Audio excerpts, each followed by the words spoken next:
Έχουμε τον πρόεδρο του Πανελληνίου Συλλόγου Εκπαιδευτών Οδήγησης, Άρη Ζωγράφο. Άρη, καλημέρα. Καλημέρα, Κυριακό, τι κάνεις? Όλα καλά. Εσύ θα μας πεις λοιπόν τι γίνεται με το νέο ΚΟΚ. Λοιπόν, από ό,τι φαίνεται το κείμενο είναι έτοιμο. Ήδη έχει πάει στα αντίστοιχα στην αρμόδια Υπουργεία για να πάρει το OK και επιτέλους να το δούμε στην διαβούλευση. Από ό,τι φαίνεται αρχές Δεκέμβρη πρέπει να ανέβει πάνω, εκτός και υπάρχει κάποιο πρόβλημα φαντάζομαι από το Υπουργείο Δικαιοσύνης ή το Υπουργείο Δημόσιας Τάξης. Από εκεί και πέρα περιμένουμε και εμείς με αγωνία για να μπορέσουμε να δώσουμε και εμείς τις προτάσεις μας πάνω σε αυτό το κομμάτι. Η αλήθεια είναι ότι ο Υπουργός μας είδε, ήδη κουβεντιάσαμε αυτά τα οποία έπρεπε να του πούμε. Υπάρχουν ευήκοα αότα, από ό,τι φαίνεται. Μας είπε πολλά πράγματα θα τα κάνει, πολλά θα το κουβεντιάσει, πολλά δεν γίνονται. Αλλά έτσι αλλιώς αυτό το κομμάτι πρέπει να τύχει μιας ευρύτερης κουβέντας και συζήτησης, γιατί υπάρχουν πάρα πολλά ζητήματα τα οποία εμείς είμαστε αντίθετοι και από ό,τι καταλαβαίνω και η κοινωνία της κυκλοφορίας θα είναι αντίθετη. Μάλιστα. Θα ήθελα λίγο να μιλήσουμε για τις προτάσεις που έχετε κάνει. Ποιες είναι αυτές? Εμείς έτσι αλλιώς μιλήσαμε για τα 5 ζητήματα που θεωρούμε ότι είναι εκ των ουκάνευ για να τα εντάξει στη διαδικασία του νέου κώδικα οδικής κυκλοφορίας, και αυτά, όπως είπαμε, είναι το όριο ταχύτητα σε κατοικημένες περιοχές, το οποίο είναι 30 χιλιόμετρα την ώρα και το έχει εντάξει στο σχέδιο νόμου. Από ό,τι φαίνεται έβαλε και το κομμάτι των 20 χιλιόμετρων ανά ώρα σε οδούς που γυτνιάζουν με τα σχολεία, και ήταν πάρα πολύ σημαντικό για μας και είναι ένας ίσως από τα πιο θετικά στοιχεία και μια άβρα την οποία δίνει στην κοινωνία της κυκλοφορίας για τη βιώσιμη αστική κινητικότητα. Το δεύτερο κομμάτι, το οποίο δεν ξέρω αν θα μπει, είναι η θεσμοθέτηση 0% αλκοόλ ή ψυχοτρόπων ουσιών κατά την οδήγηση οποιοδήποτε οχήματος ή ποδηλάτου ή πατινιού ή οτιδήποτε άλλο. Αυτό το βλέπει, το σκέπτεται, συναλλάσσεται με τους αντίστοιχους φορείς και θα δούμε τι θα κάνει. Είπαμε για το κομμάτι της απαγόρευσης οδήγησης οποιοδήποτε οχήματος μετά από χρήση αλκοόλ ή άλλων ψυχοτρόπων ουσιών, εφαρμόζοντας μηχανισμό κλειδώματος και κλειδώματος του οχήματος. Εμείς του είπαμε ότι αυτό έχει ελάχιστο κόστος. Μου λέει δεν νομίζω ότι έχει ελάχιστο κόστος. Όμως επειδή υπάρχουν διατάξεις και υλοποιήσεις και πρωτόκολλα μπορεί να γίνει, μπορεί να το κάνουμε. Για το τέταρτο κομμάτι, το οποίο του βάλαμε για την απενεργοποίηση του σήματος GSM στο αυτοκίνητο, έτσι ώστε να σταματήσει αυτή η διάσταση προσοχής την οποία σημερινά όλο και περισσότερο παρακολουθούμε στον δρόμο. Αυτό αποσιωπητικά δεν ξέρω. Και πέμπτο, αυτό που είπαμε, το κλείδωμα της ανώτατης ταχύτητας του οχήματος στα 130 χιλιόμετρα την ώρα συν πλην 10%. Αυτές οι 5 προτάσεις τις αναλύσαμε. Φάγαμε αρκετό χρόνο, είπαμε τα θετικά και τα αρνητικά, κάναμε την ανάλυση και είπαμε και το κόστος. Το άκουσε, από εκεί και πέρα το τι θα βγει στο κείμενο δεν το ξέρω, διότι κάθε μέρα βγαίνει και κάτι καινούριο. Εσείς οι δημοσιογράφοι έχετε, από ό,τι φαίνεται, μεγαλύτερη διεισδυτικότητα του Υπουργείου Μεταφορών, και κάθε μέρα βλέπω και κάτι καινούρια. Παραδείγματος χάρη, δεν ξέρω αν θέλει να πω ένα παράδειγμα. Τώρα με πήρε τηλέφωνο ένας συνάδελφος, μου λέει στο καινούριο κώδικα, λέει, θα έχει τις μοτοσικλέτες να παρκάρουν κάθετα. Του λέω υπογωνία. Όχι, μου λέει κάθετα. Το γράφουν όλα τα μέσα. Του λέω, βρε παιδί μου, κάθετα δεν μπορεί να παρκάρει η μοτοσικλέτα, γιατί μια μοτοσικλέτα μπορεί να έχει και 2,5 μέτρα μήκος. Δεν μπορεί. Ένα αυτοκίνητο είναι 1,60-1,70. Όχι, μου λέει, είναι σίγουρο, το έχουν γράψει σε όλα τα site. Λέω, τι να πω τώρα, δεν μπορώ να πω τίποτα, γιατί από ένα σημείο και μετά το να γράφουμε κάτι χωρίς να βάζουμε λιγάκι το μυαλό μας να σκεφτεί αν αυτή τη στιγμή δίπλα από τα αυτοκίνητα παρκάρει κάθετα μία μοτοσικλέτα, στην ουσία θα δημιουργήσει πρόβλημα και πανικό στην κυκλοφορία. Γιατί θα εξέχει 1 μέτρο. Ακριβώς.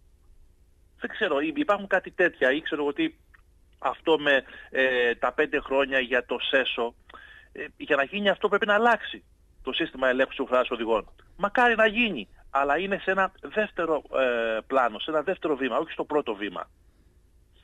Anyway, μακάρι όλα αυτά τα πράγματα να μπουν σε αυτή τη διαδικασία. Εμείς είπαμε στον Υπουργό ότι το ζήτημα της διοίκησης πρέπει να το αναδείξουμε και να το αναλύσουμε. έχουμε τις ενστάσεις μας, όπως έχει και όλη η οδηγητική κοινότητα, και από εκεί και πέρα, εφόσον βάλουμε τα στοιχεία τα οποία χρειάζεται έτσι ώστε η διοίκηση να είναι ασφαλής, γιατί όχι να μην γίνει. Μπορώ να αναφέρω 10 στοιχεία τα οποία είναι υπέρ της διοίκησης και άλλα 10 τα οποία είναι κατά. Ναι. Όμως πρέπει να γίνει να το κουβεντιάσουμε λίγο, να κάνουμε προσομοιώσεις, να κάνουμε αυτό που κάνει η Γαλλία, ρε παιδί μου. Δηλαδή να ορίσουμε 3 δρόμους, να ορίσουμε λωρίδες, να μετρήσουμε αποτελέσματα και από εκεί και πέρα, ok. Τώρα, υπάρχει και ένα άλλο ζήτημα, το ζήτημα της μικροκινητικότητας που αρχίζει και παίρνει διαστάσεις επικίνδυνες.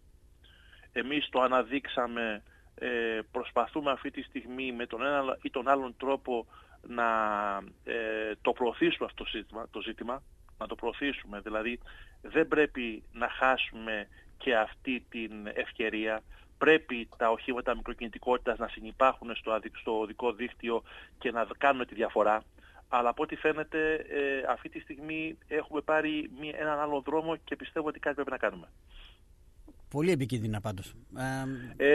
Είναι. Τα ζω καθημερινά και μάλιστα έχω και προσωπική εμπειρία.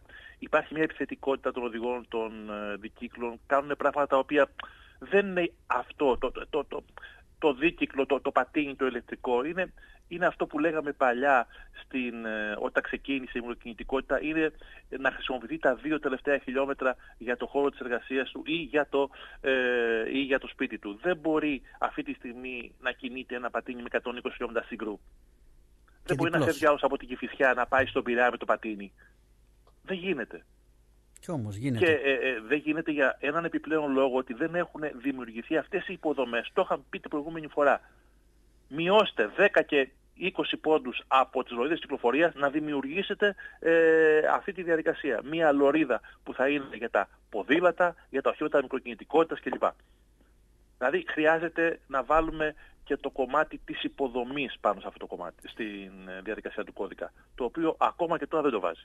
Πάντως με όσους έχω μιλήσει, αρκετοί φίλοι λένε και δυσανασκετούν με το 30 χιλιόμετρα μέσα στην πόλη. Λένε και θεωρούν ότι είναι πάρα πολύ λίγο. Δεν ξέρω δηλαδή αν εφαρμοστεί αυτό τελικά στην πράξη. Μισό λεπτό. Επειδή εδώ υπάρχει μια μεγάλη σύγχυση. Όταν λέμε 30 χιλιόμετρα εντός κατοικημένης περιοχής, εννοούμε στον αστικό ιστό. Δεν εννοούμε ούτε στους ελευθερικούς δρόμους, ούτε στις κεντρικές αρτηρίες. Το κουβεντιάσα προηγούμενα με έναν συνάδελφό σου. Υπάρχουν αυτή τη στιγμή στην Αθήνα, έχουμε κάνει εμείς προσομοιώσεις, ότι τα 30 χιλιόμετρα σε ορισμένους δρόμους είναι υπερβολικά πολλά. Ξέρετε, όταν κινείστε με 50 χιλιόμετρα την ώρα στον αστικό ιστό, σημαίνει ότι για να σταματήσει ένα αυτοκίνητο όταν συμβεί κάποια δύσκολη κατάσταση, κάποιο επίγον περιστατικό, χρειάζεται 25 μέτρα για να σταματήσει. Σωστό. Αυτό τι σημαίνει? Σημαίνει ότι οτιδήποτε υπάρχει ανάμεσα στα 25, δηλαδή 6 αυτοκίνητα, οτιδήποτε περάσει από εκεί μέσα θα ακούσει τον γκουπ. Είναι μια προσομοίωση που κάνουμε και στους οδηγούς, τους νέους οδηγούς, σε σχέση με το χρόνο αντίδρασης και την απόσταση κινητοποίησης. Και μάλιστα το κάνουμε πολύ παραστατικά, βάζοντας ανάμεσα από τα αυτοκίνητα έναν μαθητή να πετάει μια μπάλα. Αυτός ο οποίος κινείται ακούει μόνο το μπαμ. Όχι επειδή είναι κακός οδηγός, αλλά επειδή είναι άνθρωπος. Και ο άνθρωπος για να αντιδράσει χρειάζεται από 0,6 του δευτερολέπτου έως 1 δευτερόλεπτο. Άρα λοιπόν, καλό θα είναι να υπάρχουν ενστάσεις, αλλά καλό θα είναι να παρακολουθούν και τα πειράματα και τη λογική την οποία βγάζω εμείς προς τα έξω. Υπάρχουν μέρη στον αστικό ιστό που και τα 20 χιλιόμετρα είναι πολλά. Άρα, να ξεκινήσουμε το κομμάτι με τα 30, να δούμε τις ανάγκες που υπάρχουν σήμερα σε κατοικημένες περιοχές, όχι σε όλες τις κατοικημένες περιοχές, και παράλληλα να προσαρμόσουμε και ταχύτητες και συμπεριφορές. Μάλιστα. Μακάρι να γίνει. Γιατί σίγουρα θα δούμε μείωση τροχαίων ατυχημάτων, μείωση θανατηφόρων δυστυχημάτων. Μα ναι, το είχαμε πει και την προηγούμενη φορά, ότι τα 30 χιλιόμετρα την ώρα τα οποία στην ουσία έβαλε στο τραπέζι ο Παγκόσμιος Οργανισμός Υγείας, εδώ και μία δεκαετία, εδώ και μία 20ετία το παλεύουμε βέβαια, είναι το ελάχιστο όριο ταχύτητας, μάλλον το maximum όριο ταχύτητας, το οποίο μπορεί μετά από μια σύγκρουση να βγει ζωντανός ο πεζός. Δεν έγινε τυχαία. Αν γίνει μια σύγκρουση με 30 χιλιόμετρα την ώρα με έναν πεζό ή με έναν ευάλωτο χρήστη, ο πεζός μπορεί 80 με 90% να ζήσει, ενώ με 50 θα πεθάνει. Ναι, αυτό είναι σίγουρο. Υπάρχουν πολλές έρευνες. Όπως έχει ακουστεί ότι μπορεί η ταχύτητα στους αυτοκινητοδρόμους να αυξηθεί. Δεν ξέρω αν μιλάμε για 150. Υπήρχε μια τέτοια, ναι, το άκουσα εγώ μια-δυο φορές, όχι δεν υπάρχει. Δηλαδή από ό,τι μιλάω με το στενό πυρήνα του Υπουργείου και της Διεύθυνσης Οδικής Κυκλοφορίας, αυτό δεν υπάρχει στο τραπέζι. Μπήκε ως μια σκέψη για ορισμένους αυτοκινητόδρομους και ορισμένα κομμάτια, αλλά όπως μπήκε έφυγε. Το έχω ακούσει βέβαια από πολλούς, αλλά τουλάχιστον από την πληροφόρηση που έχω εγώ, μάλλον δεν θα μπει. Μάλιστα. Αυτά όσον αφορά τον κώδικα. Λίγο να μιλήσουμε και για τον Πανελλήνιο Σύλλογο Εκπαιδευτών Οδήγησης. Πώς τα πάτε εκεί γενικότερα, αν η δουλειά που γίνεται από τους συναδέλφους σας είναι ικανοποιητική, αν τα παιδιά που βγαίνουν και παίρνουν ένα δίπλωμα ξέρουν τα απαραίτητα, αν έχουν την ανάλογη παιδεία, αν είναι έτοιμα να ενταχθούν σε αυτόν τον νέο κώδικα. Εμείς ήδη έχουμε ξεκινήσει, όπως είπαμε και την προηγούμενη φορά, τώρα τα εντάσσουμε μαθήματα που έχουν να κάνουν μάλλον εξειδικεύσεις, έχουν να κάνουν με εξειδίκευση, και η εξειδίκευση την οποία αυτή τη στιγμή κάνουμε ως Πανελλήνιος Σύλλογος Εκπαιδευτών Οδήγησης και Κυκλοφοριακής Αγωγής έχει να κάνει με τη συνύπαρξη όλων των χρηστών των δρόμων με τα οχήματα αυτονομίας 3. Πώς ακριβώς λειτουργεί αυτό, πώς ακριβώς λειτουργούμε σήμερα με τα ηλεκτρικά αυτοκίνητα, πώς ακριβώς μπορούμε να λύσουμε κάποια στοιχεία που έχουν να κάνουν με την επιθετικότητα και αυτό το οποίο βιώνουμε καθημερινά στους δρόμους με το traffic jam, με το ποντιλιάρισμα. Είναι μερικά στοιχεία τα οποία ήδη έχουμε ξεκινήσει και αυτή τη στιγμή τρέχουμε ένα πρόγραμμα που θα στο επικοινωνήσω κιόλας σε σχέση με την κινητικότητα των ανθρώπων με αναπηρία. Ήδη έχουμε έρθει σε επαφή με τους συλλόγους και τις ομοσπονδίες τους. Διαμορφώνουμε ένα πρόγραμμα προσέγγισης που έχουν να κάνουν πρωτίστως με με την ανθρωπιστική προσέγγιση του ανάπηρου και όχι με τις ιδιαιτερότητες ή με τις διασκευές τις οποίες μέχρι τώρα δημιουργεί ο ενίοχος.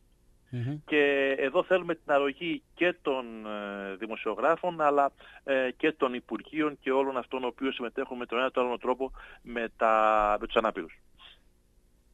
Είμαστε εδώ πάντως. Εμείς αυτό το οποίο αυτή τη στιγμή κάνουμε και ήδη έχουμε προτείνει στο Υπουργείο είναι η αναμόρφωση του νέου 208, του νέου νόμου προεδρικού διατάγματος, ο οποίος στην ουσία καθορίζει τις διαδικασίες για να μπορεί να γίνει κάποιος εκπαιδευτής ή για να μπορεί κάποιος να ανοίξει σχολείο οδηγών. Για μας είναι πολύ κομβικό το συγκεκριμένο ζήτημα και μάλιστα στην πρώτη μας επαφή με το Υπουργείο τους έβγαλα επιτέλους αφήστε μας να κάνουμε τη δουλειά μας. Αφήστε μας να κάνουμε τη δουλειά μας. Μη μας εντάσσετε σε μια διαδικασία να συμμετέχουμε στις εξετάσεις. Η δουλειά η δικιά μας είναι μόνο η εκπαίδευση και γι' αυτό πρέπει να αξιολογούμαστε. Δεν θέλουμε να συμμετέχουμε με κανέναν τρόπο σε αυτό που ονομάζεται διαπλοκή, σε αυτό που ονομάζεται εξετάσεις οδήγησης. Τέλος πάντων υπάρχει πολύς χρόνος για όλη αυτή τη διαδικασία. Η πρόταση δικιά μας είναι εντελώς απόλυτη. Ο σύγχρονος εκπαιδευτής οδήγησης και κυκλοφοριακής αγωγής πρέπει να είναι απόφυτος τριτοβάθμιας εκπαίδευσης με ειδική εξειδίκευση και σε αυτό δεν κάνουμε πίσω. Η κοινωνία της κυκλοφορίας έχει αλλάξει, η κινητικότητα έχει αλλάξει. Αυτή τη στιγμή το να διδάσκει στοιχεία τα οποία είναι του προηγούμενου αιώνα είναι κατάπτυστα και για μας αλλά και για την κοινωνία της κυκλοφορίας.